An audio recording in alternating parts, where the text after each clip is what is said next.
Bien, ahora vamos a ver la ciudad del siglo XIX. Una ciudad que originalmente era compacta, estaba definida físicamente, se suponía equilibrada por la relación entre el área edificada, el área libre, las circulaciones y la población que ocupaba ese espacio. Era orgánica por la relación de natural crecimiento que tuvo a lo largo del tiempo y tenía un lento crecimiento a partir de, digamos, el crecimiento demográfico y una que otra agregado de población externa. Pero era una ciudad fundamentalmente equilibrada entre la población y el área construida. Es lo que llamaríamos la ciudad tradicional, previa a la industrialización del siglo XIX. En el siglo XIX, la industrialización y concretamente el emplazamiento de las fábricas cerca de las áreas de población de las viejas ciudades hará que éstas crezcan de manera exponencial. Como dato, la ciudad de Manchester en el lapso de 110 años creció un 1750%, la ciudad de Londres un 575%, la propia París un 790%, y nuestra ciudad de Rosario, sin ir más lejos, en un lapso un poco mayor, creció un 30.000%. Es decir, eh, que la población creció en un lapso de tiempo muy corto de una manera desmesurada, sin que el crecimiento físico de la ciudad pudiera acompañar a esa cantidad de población que se iba instalando en ella. Tenemos ahí un cuadro entre la cantidad de habitantes y el tiempo que demuestra la población urbana desde mediados del siglo XVIII hasta el siglo XX en crecimiento, y esta curva nos demuestra el crecimiento aceleradísimo que hubo entre 1800 y 1860. Para 1800, el 2% de la población, el 2%, perdón, de los países tenían ciudades con más de 100.000 habitantes. Para 1810, el 10%. Para 1840, el 20%. Y para 1900, el 40%. Miren el salto porcentual que hay en tan poco tiempo. ¿Cuál es el resultado de este crecimiento exponencial de población sobre una ciudad que era equilibrada para la cantidad de habitantes que tenía originalmente? Que va a transformarse en una ciudad disgregada, físicamente indefinida, porque va a crecer en la periferia con barrios, con áreas industriales, con sectores de población. Caótica, porque no habrá manera de controlar ese crecimiento. Artificial, porque será un crecimiento que no se corresponde con el normal crecimiento de la ciudad y que obviamente será rápido. Esto generará una ciudad que llamaremos la ciudad industrial, como lo muestra un poco ese grabado de la época, espontánea, caótica, artificial y de rápido crecimiento. Crecimiento que se dará en extensión, pues crecerá la mancha urbana, y en densificación, que será lo más grave, pues crecerán el área urbana en altura. Esto generará una serie de problemas urbanos realmente significativos. En principal, la incidencia que va a tener en el territorio y en la ciudad es el crecimiento. La pérdida del control urbanístico por ese principio liberal del laissez-faire, laissez-passer. En tercer lugar, la cesión de áreas públicas a los privados, porque no habrá cómo contener ese crecimiento. El crecimiento caótico por la sobredensificación de la planta urbana. Y de ahí en más todo lo que viene a raíz de ese crecimiento por sobredensificación.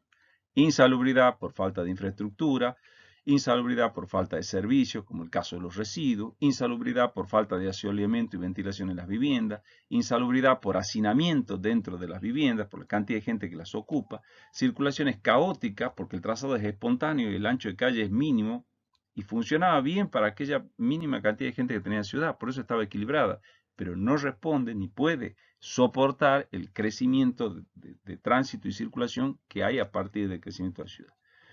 Y finalmente, la dificultad que propone para el Estado el control de las revueltas y piquetes que organizan los revolucionarios, que físicamente pueden hacerlo por el trazado estrecho y tortuoso de las calles, con lo cual la ciudad se transforma en un organismo no solo degradado físicamente, sino inmanejable desde el punto de vista social para el Estado.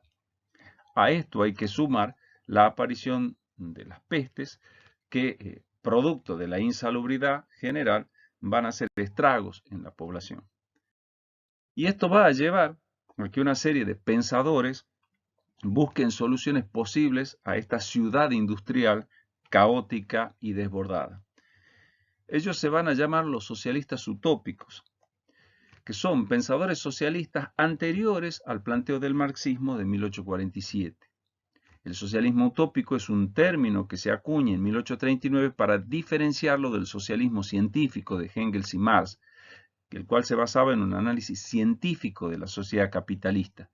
Aunque muchos de los socialistas utópicos partieron del análisis de la sociedad industrial y capitalista, plantearon un cambio de la sociedad, en primer lugar, no solamente de la ciudad, e incluso pusieron su propio dinero para llevar a la práctica estas ideas.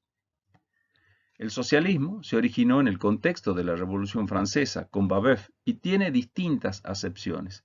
El socialismo utópico inglés fue el primero en considerar al proletariado como una clase social independiente.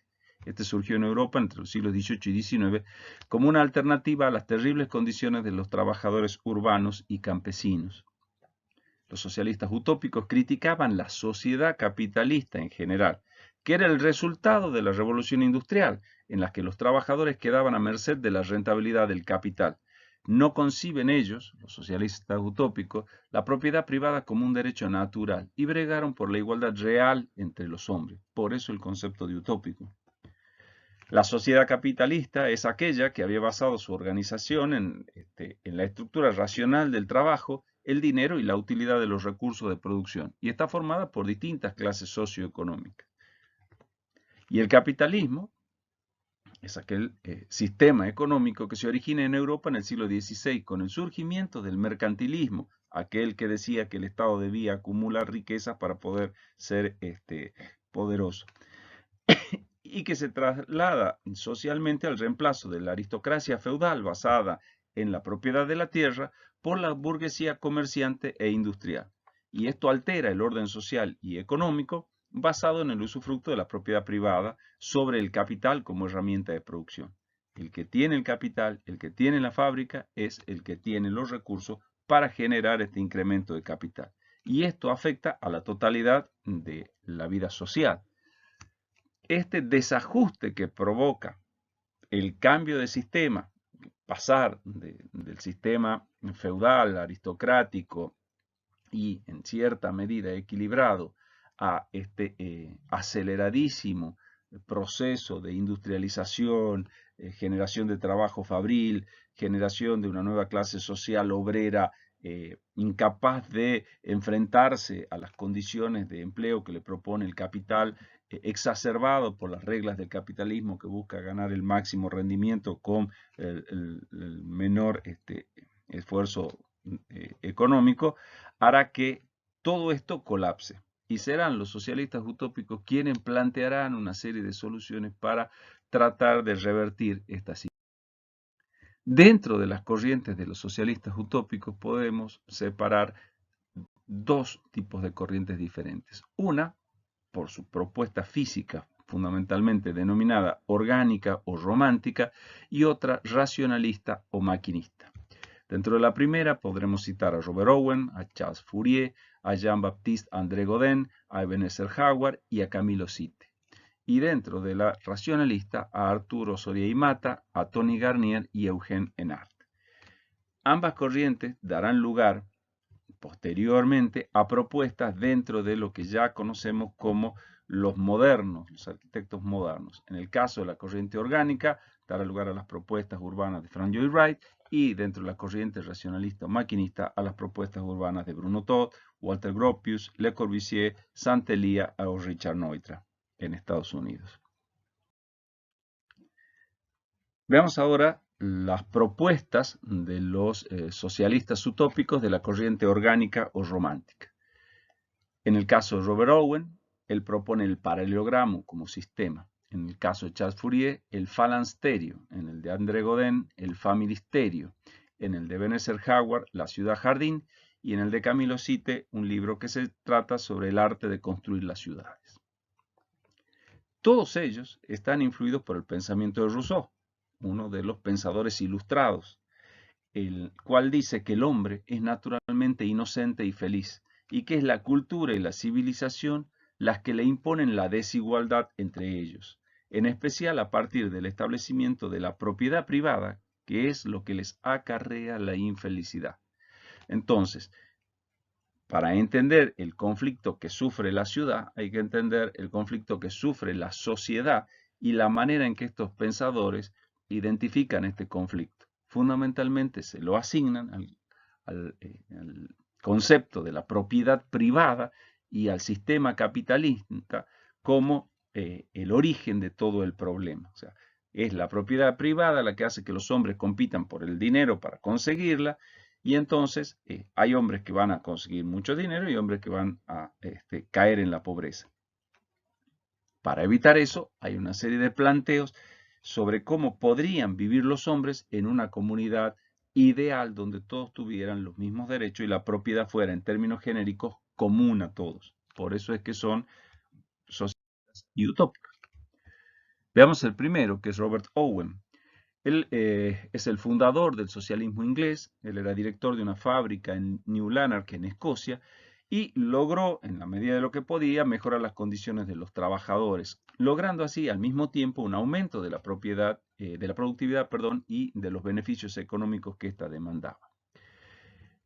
Él defendía la posibilidad de desarrollar un sistema económico distinto al capitalista, basado en el sistema cooperativo.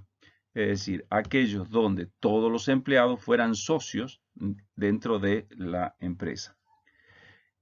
Su propuesta del paralelogramo, una organización social con una forma física de un paralelogramo, fue expuesto en el año 1817 y se basaba en un planteo donde la producción era agroindustrial, sumando, digamos, la producción del campo a la producción industrial. Estaba hecha para un número reducido, entre 300 y 2.000 habitantes, y con la intención de que hubiese la posibilidad de que cada persona tuviese un acre o media hectárea para poder cultivarla. Dentro de este espacio habría hoteles, almacenes, enfermería, depósitos, cocinas colectivas, ¿sí?, tratando de concentrar lo que son los servicios comunes. Habría también un lugar amplio para juego de niños, y en 3 de los lados de este paralelogramo había viviendas, y en el cuarto estarían los dormitorios para los niños. Tendría de 3 a 5 pisos de altura. En un sitio amplio en el centro de este paralelogramo estarían la iglesia, las escuelas y los restaurantes, que son los servicios comunes. A tal punto estaba convencido de su propuesta que se traslada a Estados Unidos y compra un pueblo, a una secta protestante en Indiana, la Harmony Society, para crear el pueblo de New Harmony. El nombre es de por sí bastante esclarecedor, la Nueva Armonía, donde esperaba que la concordia se concretara en función de su planteo físico y económico. Pero esto no se llega a concretar. Fracasa el pueblo como comunidad autosuficiente y termina convirtiéndose en un centro de servicios del resto del territorio. Pero su imagen ideal de una ciudad donde todos los hombres fueran iguales y compartieran los beneficios de su trabajo, integrando campo e industria, fue llevada hasta la concreción física concreta en Estados Unidos. El otro pensador es Charles Fourier, quien propone su phalansterio. Es el fundador del cooperativismo como sistema económico, es un crítico acérrimo de la economía capitalista, es un adversario de la industrialización, la civilización urbana, el sistema liberal y hasta incluso el sistema social de familia fundada en el matrimonio. Por lo tanto, planteará un sistema completamente distinto de vida social y privada, alterando incluso la estructura básica de la célula social, que es el matrimonio. También plantea la idea de una producción agroindustrial, con un concepto donde el espacio libre tiene que ser el doble del espacio edificado, con un número de habitantes determinados en 1620 y con una serie de edificios que son colectivos, separando por edades a los individuos en el edificio. Es decir, en la primera planta van a estar los ancianos, en la segunda planta los niños y en la tercera planta los adultos. Y habrá un gran patio central vigilado desde una torre principal. Esto plantea la desestructuración de la familia como organización social básica y la organización etaria de los individuos dentro de distintos niveles del edificio. La forma del edificio como es bastante significativa. Ahí tienen arriba la propuesta gráfica del emprendimiento y es claramente un edificio proyectado según la imagen del Palacio de Versalles, con la intención de acercar a los menos favorecidos los beneficios que gozaban los que estaban en el estado superior. André Godin va a plantear como contraparte, digamos, del falansterio, que es la organización por falanges, por grupos etarios, va a plantear el familisterio, la organización por familias.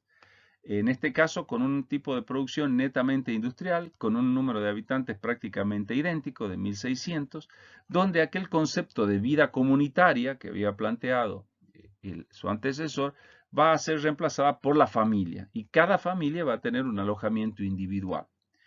En principio va a ser prácticamente un planteo como el de cualquier esquema de vivienda colectiva tradicional. Después de su muerte al familisterio, porque se concreta en Guisa, en 1854, lo va a dirigir una cooperativa. Entonces, como ven, las propuestas físico-arquitectónicas y urbanas se corresponden directamente con el sistema económico de manejo de esa comunidad. El esquema del familisterio es un edificio en forma de U que contaba con 3 bloques de unidades habitacionales, un teatro, guardería, escuela, granja y otros espacios destinados a las necesidades de esta pequeña sociedad. El edificio de varios pisos alojaba una serie de apartamentos en los cuales se alojaban las familias y tenía un gran patio cubierto, producto de los elementos que brindaba la revolución industrial. No es muy lejos de una apartamentos tradicional, pero sí el funcionamiento en cooperativa. Camilo Sitte planteará en su libro El arte de construir ciudades en 1889 la idea de construir ciudades sobre una trama irregular, salpicada de espacios abiertos como plazas. Criticaba el urbanismo de la época por su excesiva focalización sobre la planta en detrimento de la dimensión vertical de las ciudades. Criticaba la rigidez y esterilidad del urbanismo racionalista frente a la riqueza formal y espacial de los diseños antiguos, sobre los cuales tenía especial interés. Renuncia entonces a los principios de la ortogonalidad y la simetría, principios racionales, y defiende los espacios irregulares y la participación de la naturaleza en el diseño de la ciudad. El análisis de Sitte es claramente un diseño formal o estético. No analiza las circunstancias históricas ni los problemas sociales que lo generan, sino la imagen de la ciudad que él considera que debe ser la ideal.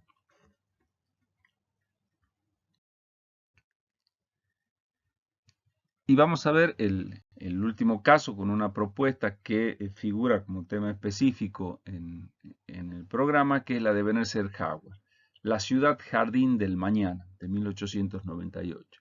El planteo es Tomorrow, a peaceful path to real reform. El mañana, un modo simple de llegar a una reforma real.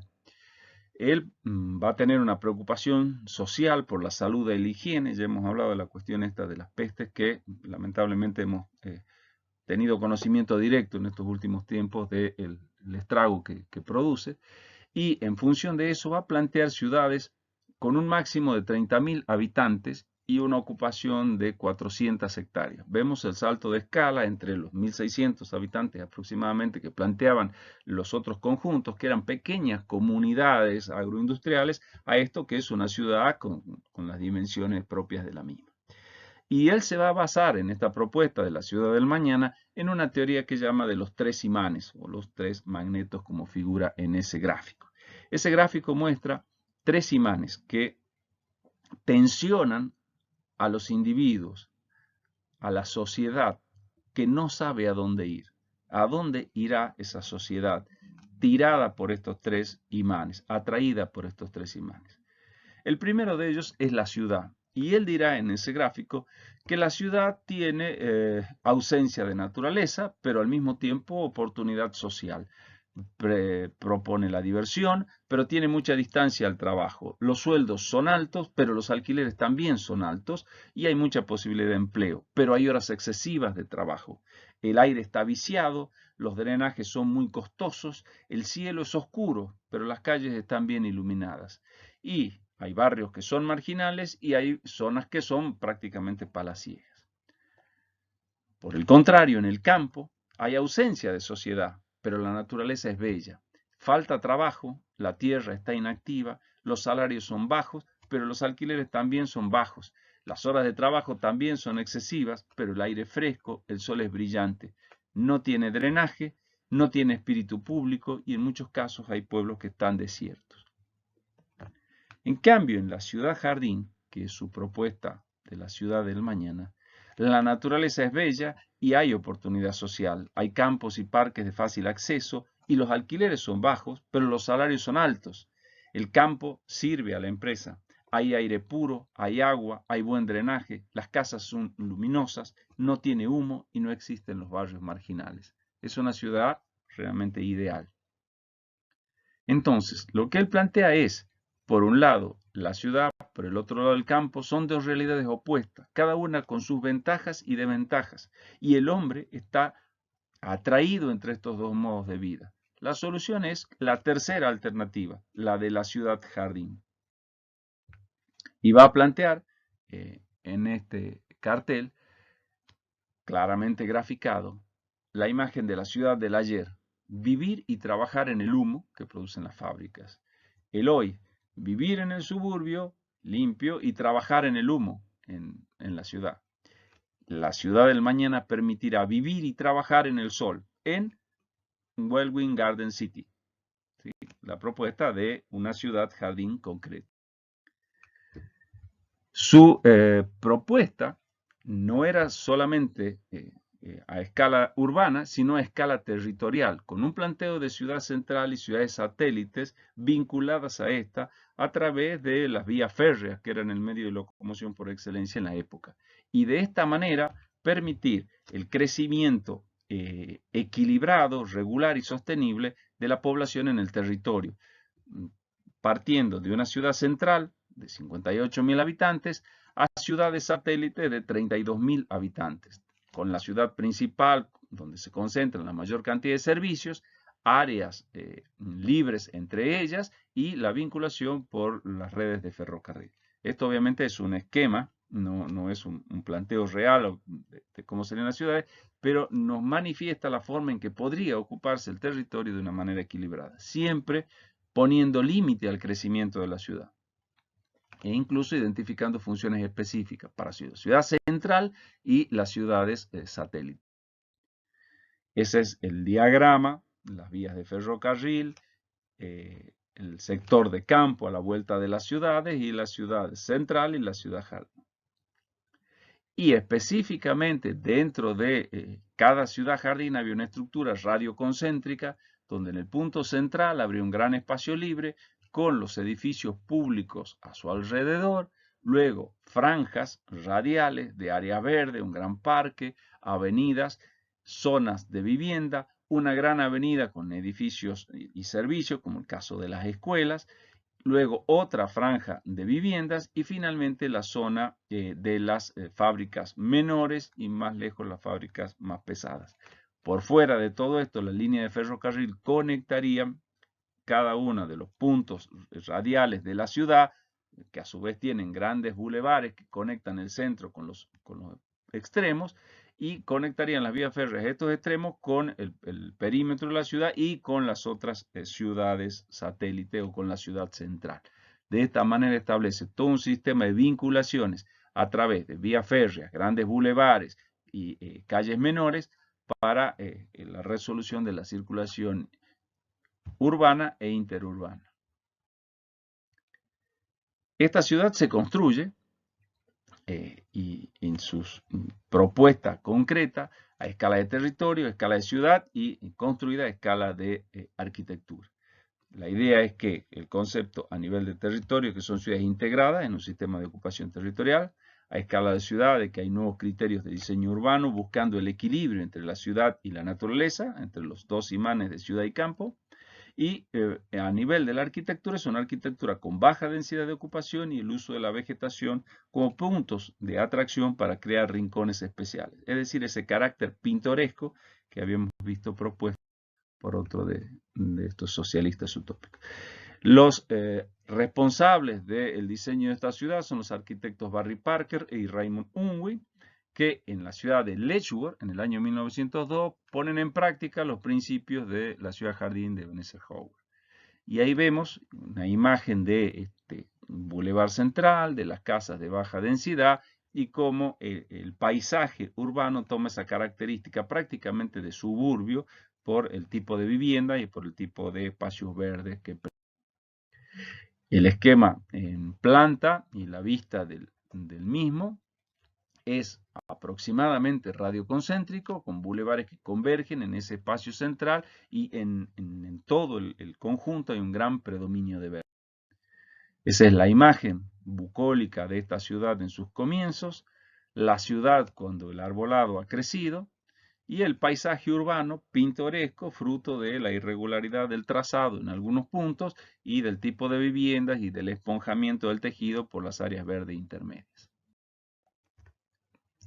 Ahora bien, estas ciudades, como el caso de Welwyn, que había propuesto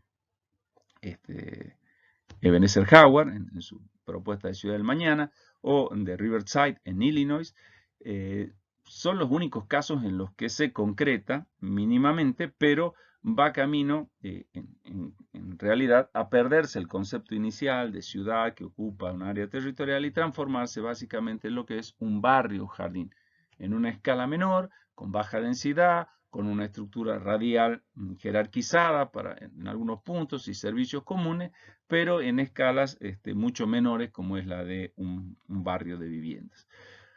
Llegaría hasta el día de hoy con lo que conocemos como los country, como sistema de ocupación y urbanización residencial.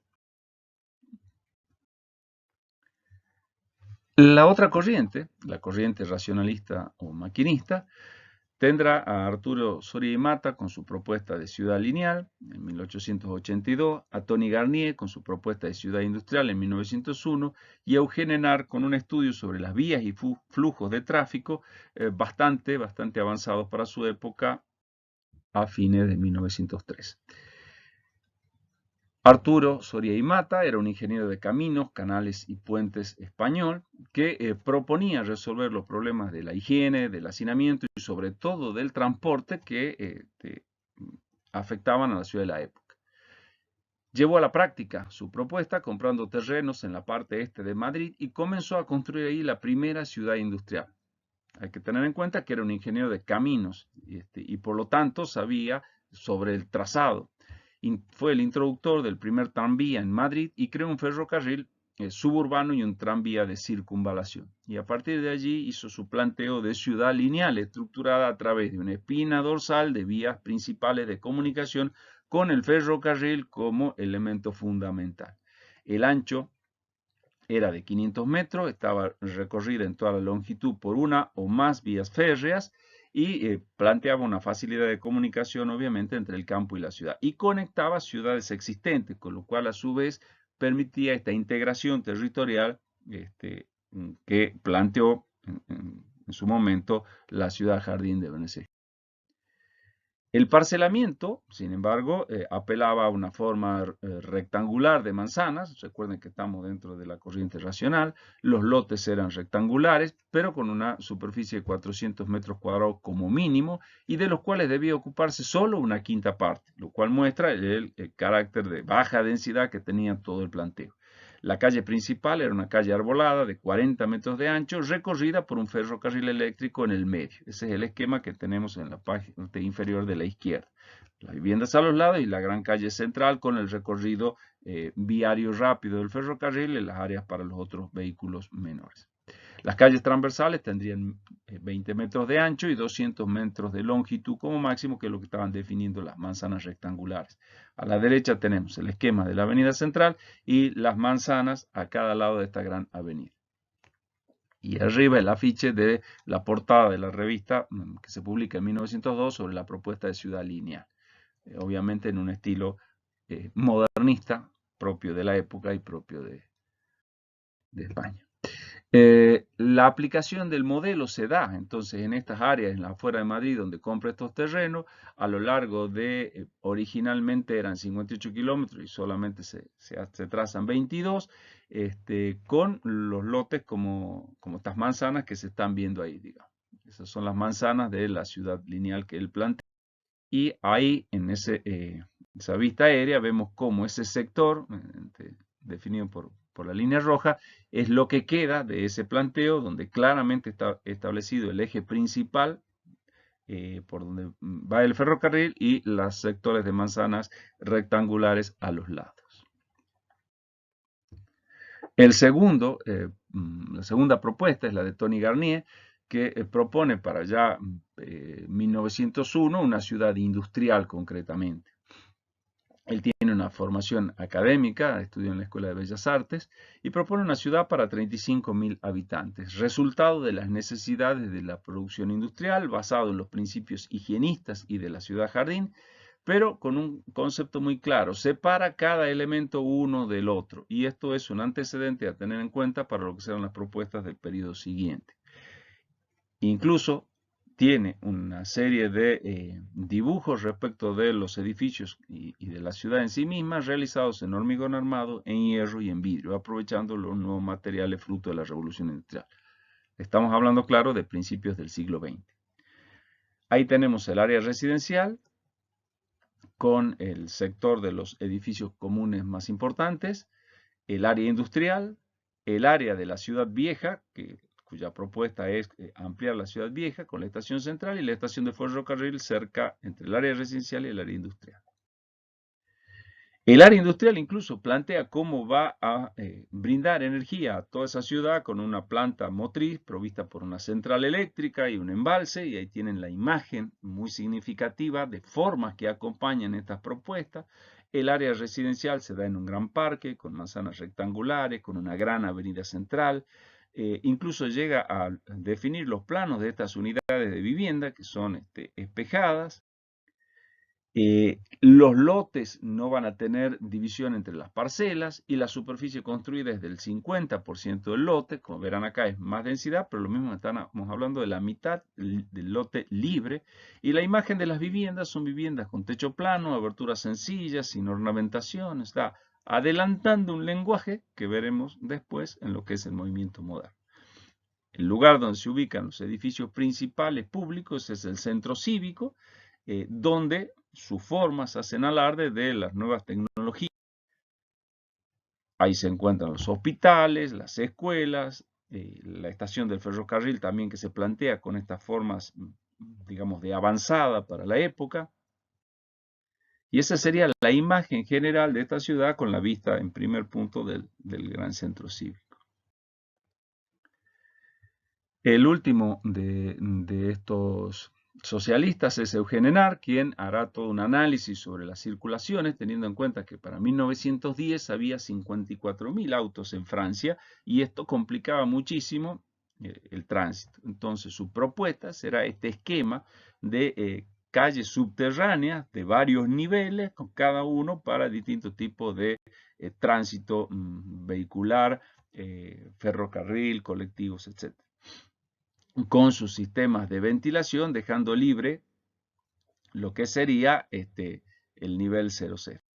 Y va a plantear cómo lograrlo. Si la calle hacia 1910, con los edificios entre 4 y 5 pisos a los lados de la calle, por la cual circulan todos los vehículos, y su propuesta de calle futura, elevando el nivel de esa calle y dejando por debajo los distintos tipos de circulaciones, dejando solamente en la parte superior para el transporte público. Y también propone una edificación a los lados de esta vía en rediente. Tengan esto en cuenta porque lo vamos a volver a ver más adelante, es decir, unas estructuras que van generando un zigzag con espacios verdes entre los sectores construidos, como pequeñas plazas para cada uno de estos bloques de vivienda, que es una vivienda continua y colectiva. Todo esto se da entre el año 1900